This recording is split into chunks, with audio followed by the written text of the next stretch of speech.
Welcome, Dr. James Beckett, Sports Card Insights. Thanks, sponsors, Beckett Media, Beckett Grading, Beckett Authentication, ComC.com, Burbank Sports Cards, Mike Stadium Sports Cards, Heritage Auctions, Hugs and Scout Auctions, Topps, Panini, and Upper Deck. Today's episode is a tribute to my friend Nacho Arredondo, who had worked for Kit Young for decades. Knew all of Kit's guys. I go way back with Kit, 50 plus years, I think. And one of the icons of the industry, just like me. There are unsung heroes in my life in the hobby who made me look good, and Nacho was one of those guys that made Kit look good.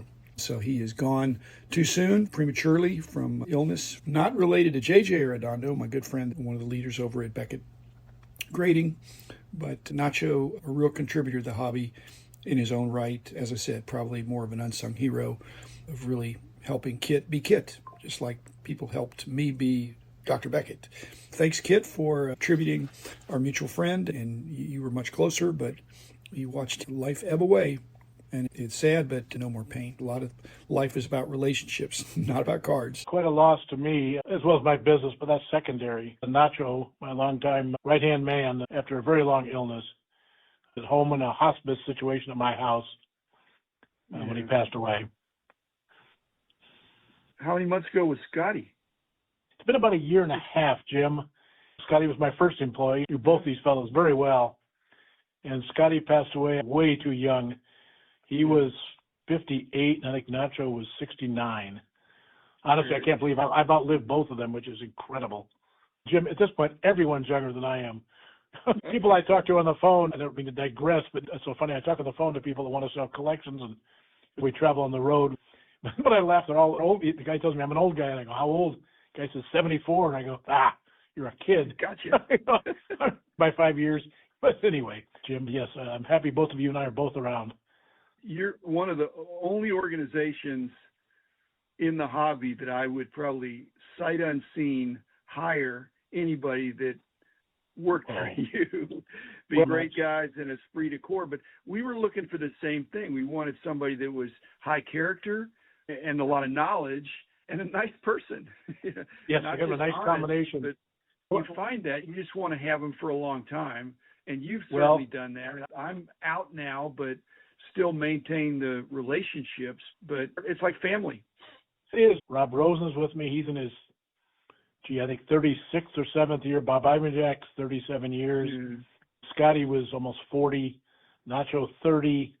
I've still got Mitch with me, 28 years. Yeah, we're very fortunate. The core, same half dozen guys all the way through. Lord knows how I was able to keep them. They're just great guys. Partly, I don't know if Nacho was the glue, but a lot of times of the guys that worked for me that I was close with, they were sometimes closer with each other in terms of just working side by side and high trust relationships with each other at the same time. And so very much, Jim. Actually, Nacho and Rob are best friends. And Nacho, you may know, after I lost Patty, who adored you, I might add, years ago, Nacho eventually got a divorce from his wife, Helen, and Nacho moved in with me, 12 years ago, just whatever, and he kind of helped run my life, frankly, for years and years. But did you have Mitch in Hawaii and Nacho? Yeah, I had. Yeah, very lucky. Mitch was in Hawaii for 25 years. He was Thomas Magnum, as you might recall, at the house there with a little less fancy digs, but pleasant setting. Exactly. He had fun when I wasn't there and worked some and managed that property for years till it burned down, as you might recall. I know. That horrible Lahaina fire. So it's been a fun 2 years. That pales in comparison to losing Nacho and Scotty, of course. He was there 27 years, and now he's moved in with me too. So it was the three of us till a couple of days ago. Nacho, me, and Mitch. Mitch is still my right-hand man here. So I've been very blessed. I'm an old coot, and I need somebody to take care of me, basically. When they help run the house and the garden, whatever, the property, and some of the mechanical things that I have no interest in, like televisions, computers, etc. If I say I have a wife for that, I'll be in a lot of trouble. Ultra capable wife who I've met her, lovely lady. Way more than her share. No, she's a lovely lady. Lovely lady. Did you meet Nacho through Connie or Bill Gepner? Because I think I met Nacho before he. Because Bill Gepner was a great guy. Again, gone too soon and had various issues. And then there was Connie, and I remember them. And I remember Nacho being, I presume, the little brother. Good call, Jim. I met Nacho He was in the Army, stationed in Honolulu. I guess it was Hickam. That's right. You were in Hawaii, of course. But yeah, I met Nacho. He left the military, came back to San Diego, and went to work with his brother-in-law, Bill, Connie, and we became friends about 46, 7 years ago. And for years, he worked for Bill and Connie till that business. Bill and I and Connie and Patty were, for a couple of years particularly, good couples. We did things together kind of on the weekends, kind of, what are we doing this weekend thing. But yeah, they really ran some problems. Bill was a very bright guy. He was a banker, but he tried to expand way too fast. You had a big business. You understand. No, I remember the Bill options was you a get. very engaging guy. Very engaging. Oh, very well read, very bright guy. But he just bit off too much. He started during the go-go days in the late 80s when he could sell upper deck sets every 2 seconds and just overexpanded. A lot of mall stores. Anyway, Nacho was his right-hand man, and that's where Nacho and I became friends. Was Nacho observing that? And when the opportunity with you came along, you're the opposite of that. Very much, Jim. He maybe found that very appealing. And well, it was more of a necessity. They basically, the doors were closed at San Diego Sports, and we tried to help them at the end and did some things for the family. But basically, they went out of business, and Bill fell into poor health and passed away very young. And Connie actually worked for us at that time. In fact, all of the Gepner family worked for us at various times. They had 3 kids, and Connie worked for us for 2 or 3 years. So it was really a family type thing, and frankly, they needed it. We were happy to help. Wonderful family. Yeah. I'm sure you're a great boss, but your record is pretty impeccable with the guys that you've hired, and gals, I guess, too, but mainly the guys I've known just have been lifelong friends and associates, and like I say, knowledgeable, kind, and trustworthy. I don't overpay. I can assure you of that, but although they are my family, Patty and I had no kids, so we adopted all these guys. Again, it's a combination of things. They've been very loyal, but it's odd, Jimmy, is that Scott, Bob, Rob, Nacho, they all got college degrees that went to work in baseball cards.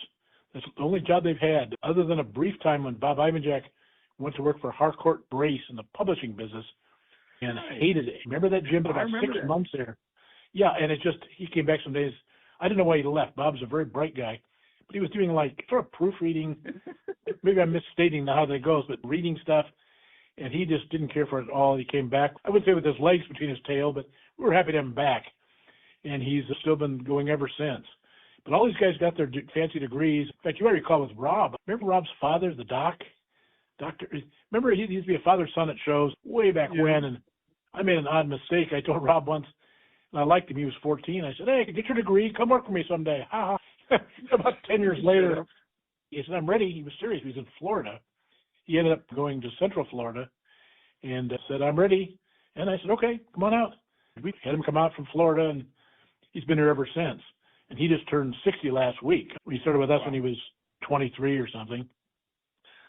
People leave their work if they don't like their boss, if they don't like the work. Those things are way more important than don't like the pay. And I'm sure your pay was not terrible, especially when you add in all the perks of getting to work with Carter, working with you, and some of the some of the guys you had. Like I've seen Nacho out on the road with you a little bit more so than Rob and Bob. You're right. Nacho's been my right-hand man on the road for the past, I don't know how long, Jim. Like you, I was doing this, oh golly, almost 50 years ago. Before there were Beckett price guys, I might add. But yes, Nacho's been my man for the last 10 or 15 years. We go out on the road 2 or 3 times a year for very elaborate trips. How are you, or even can you, replace that? Last trip, I took Mitch. We went from a trip, Jim, that is for idiots only, but we flew to Chicago, then had deals in, you're going to find this hard to believe, Stevens Point, Wisconsin. Then we went down by St. Louis for a couple of deals, then over to Kentucky, down to Hilton Head, all the way back up through various deals in Virginia, up to Sturbridge Village, all the way up in Massachusetts, then back through Pennsylvania, all the way back to Chicago by car. But Mitch was the man, and it was big shoes to fill. I don't just say that. Nacho and I had it worked out. Yeah. Lots of buying. He's a wonderful guy, but a completely different personality. Oh, wonderful guy. When are you going to start slowing down? Well, Jim, I don't know. That's a good question. But next week, the following week, I head up the West Coast on our West Coast buying trip, which is going to include stops in parts of L.A., then Sacramento, Medford, Spokane, Tacoma, several deals. Some deal way up near Boise. So it's a big circuit, but I still enjoy it, Jim. I can take my car on this one. Usually we rent a big Suburban. There's so much stuff. But I thrive on it, Jim. I live a private life here in San Diego in a nice community, and I lived in Maui for years, and I like getting out into the real world because I live in Rancho Santa Fe, which is a kind of a la land sort of place where the Phil Mickelsons and Michael Jordans live. But I enjoy it, Jim, and I still get around. You're not going hunting for things. You have appointments. They are inviting you to be the only bidder on their collection, which, in fact, you probably sold most of the cards to them over the past decades. Yeah, there are people we have appointments with, but they've all dealt with us in some way or another in the past, and they've chosen us for whatever reasons. We discuss the stuff up front. If you've seen our buying prices and condition, once we're both happy with each other, we go and, like on that trip, Jim, we bought 20 deals and bought all 20, like a dozen different states, places you've never heard of that maybe you have, but actually near Bowling Green, a couple of deals. But yeah, it works out very well. It's very personalized, and I don't know why they pick us. When we first met, I think it was in the 70s, and I was still hitting the buying trips pretty hard like you still are, but I sure wasn't doing any 20 for 20. But I had a high batting average. I'm sure you did. You know, the late Jerry Johnson, he and I would go, and Bill Westland too. Then we'd run the ads like you did in the newspapers. Jerry always put up a picture of a 52 Billy Martin because it was a cool card, but it also related to more modern stuff, which at the time was 72s, 71s. We wouldn't buy anything after 73. That's how crazy it was. If somebody walking off the street, you got one crack at them. Both of them didn't know what they had, but you just make the best of you can. And some of the ones that got away, there's a few of them. They were equally likely to get away because you offered them too little or offered them too much. If you offer them too much, in their perception, they get freaked. If you want a story, I'll give you a quick one. How about a guy calling? We're in Virginia, and some hospital administrator called me, and we were in a hotel, a Holiday Inn typically, and he said, I've got a set here. Would you like to buy it? I'd like to see what it's worth. It was 407 cards, so of course it's a 57 set. Okay. So he comes to the room. I open it up. It's a 52 set. Yeah, I was going to say. It hooked. You're smart enough to caught that. I didn't. Yeah. 57 is some guy calling, and the year is 70. So I had that situation in Hawaii when an ad I put in, and the guy said, I've got a 407. And I said, would that be Yankee Sluggers or Eddie Matthews? And he says, it's Eddie Matthews. I said, I'll be right there. Yeah. That was 51 years ago. Jeez. To finish my pathetic little story, the guy got there. So what do you do? It's worth maybe 10 grand at the time. So what do you offer the guy? You want him to be interested, but you don't want to freak him out by saying too much. I can't remember if I offered 3, 4, 5,000, but I think I freaked him out the other way, where it was just too much money. Yeah. And then he walked. Of course, never heard from the guy again. I don't know who ended up buying it. Maybe Mr. Mint or somebody bought it years later. Maybe you did. Hey, of your guys, were you the prime negotiator, or like Nacho, who I think had a very pleasant personality? Did he do some of the negotiation with you, or was it mainly you? No, it's just me. They identify with me as we were right enough to use my name for the company, only in the sense that it's easy to remember and it gives you an identity, much like Beckett does. Who is Jim Beckett? Nacho was the logistics guy. He was the muscle. He did all the driving, the heavy lifting. I don't carry anything, Jim, at my age. In and out of houses, he'd lug stuff in and out, pack the car. We've got to ship almost every day or two. Once you're on the road, even a big Suburban, we get filled with stuff. He'd look at some of the modern. Some of the stuff in the 70s sets, I'm dating myself when I call that modern, but he'd look at stuff like that where I'd try to determine what the rest of the stuff's worth. And so I did it, but Nacho could have done it. You watch me in action enough times. I've got a certain charm. And like I said, you've been around long enough. They know your reputation, and you've created a brand. And not only that, this is about Nacho. The guys you brought onto your team have not only not detracted from the brand, they've enhanced the brand. Every year I do these father-son podcasts, Father's Day week. I've been wanting to get you on there with your hobby sons, who are just amazing guys. Because it really helps because it's a great father-son hobby. It's interesting. You get to somebody's house. He was a nice, not a buffer, but he had a nice feel to it. He was approachable, pleasant. you want to keep the flow going. You've been there, Jim. You want to get the comfort level there. And Nacho, that he did with people. He was so self-effacing and funny, and people liked him immediately. And so it made for a pleasant setting as I'm trying to cook up a deal. Did Nacho have the collecting gene as well? Not really. Whereas Rob, who works for me, is a Babe Ruth collector, balls and stuff. Mitch is a collector, putting together graded sets. Bob is a Dodger fan, but not much. Even me, Jim, not much of a collector. I was. Somebody asked me, I get offered a lot of stuff, and you could have put together a fabulous collection, but I found, remember like in the old Willow Grove days in the 70s, I'd have a binder, that's how you displayed stuff, as you recall, and I'd have one page of all Koufax rookies.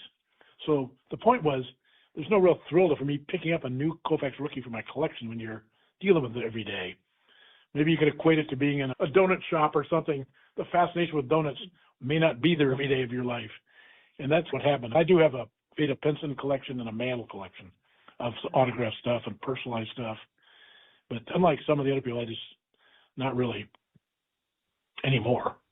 I know you're a serious fan of baseball and and a bright guy, and you hired bright guys who had their own niches and contributed to your success. I think I had a level of success before I had teammates, but when I assembled a team, we just really took off. And maybe that was because I knew you before you had teammates, where you were just the 55 tops doubleheader guy that's a very good memory. Late 70s.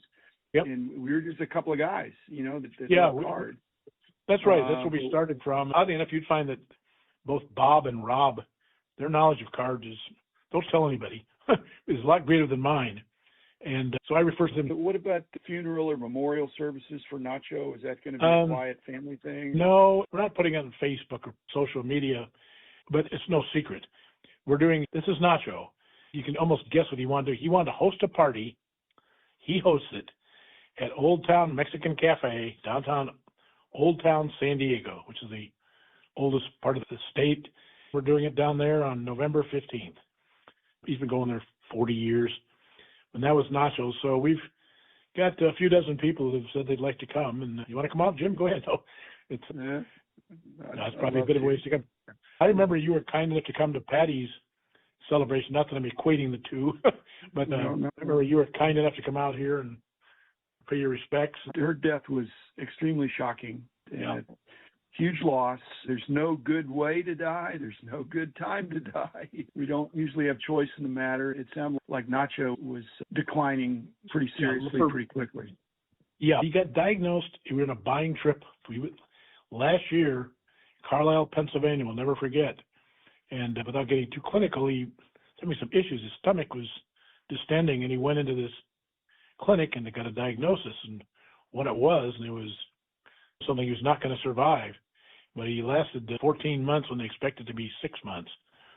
And just awful. But anyway, that's Nacho. Nacho had made friends, and that's what he wants to do with it in no service.